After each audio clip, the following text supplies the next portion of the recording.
اور وہ دعائیں تو کبھی بھی رد نہیں کرتا۔ ہاں، اپنے پاس سنبھال لیتا ہے اور پھر وہ عطا کرتا ہے وہاں جہاں ہم نے گمان بھی نہیں کیا ہوتا۔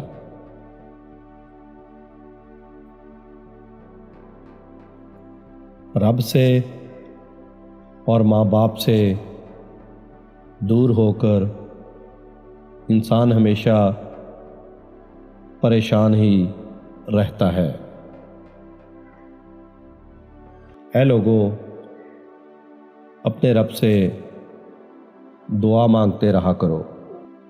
دعا ایسی عبادت ہے جو اللہ سے سب کچھ منوا لیتی ہے۔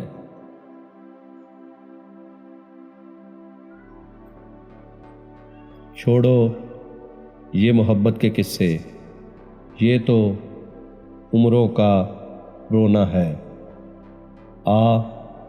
ہم نماز پڑھتے ہیں، پھر سجدوں میں بھی رونا ہے۔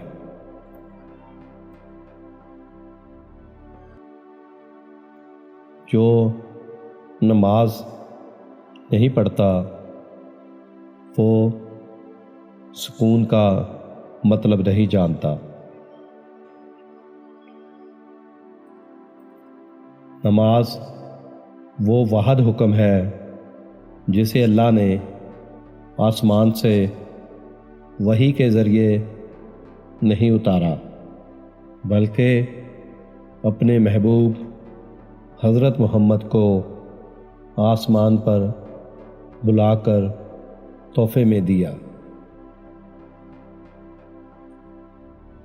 جو شخص اللہ کو پہچانتا ہے وہ کبھی دوسروں پر بھروسہ نہیں کرتا۔ بے شک اللہ ہی دوست ہے تمہارا، اور وہ سب سے بہتر مددگار ہے۔ یا اللہ، موت سے پہلے ہمیں کلمہ نصیب فرما، اور موت کے وقت ہم پر رحم فرما، اور ہم کو موت کے بعد عذاب نہ دینا، اور ہم سے قیامت کے دن حساب نہ لینا۔ آمین۔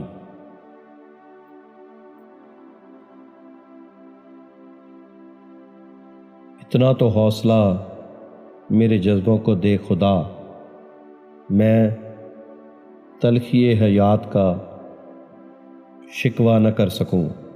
شبنم کی طرح گر کے بھی خاموش ہی رہوں، خوشبو کی طرح درد کا چرچا نہ کر سکوں۔ لفظ انسان کے غلام ہوتے ہیں، مگر صرف بولنے سے پہلے تک۔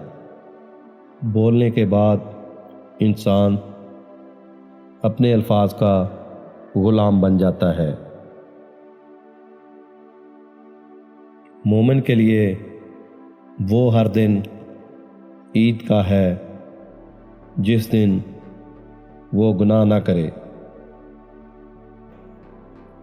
گرتے آنسوؤں اور ٹوٹے دل کی قدر صرف میرا اللہ ہی جانتا ہے۔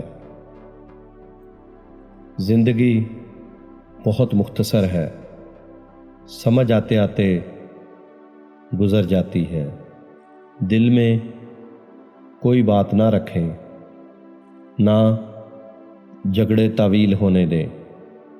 معاف کر دیں، کیونکہ معافی اللہ کو پسند ہے۔ خوش رہیں، اللہ ہمارے معاملات میں آسانیاں پیدا فرمائے۔ آمین۔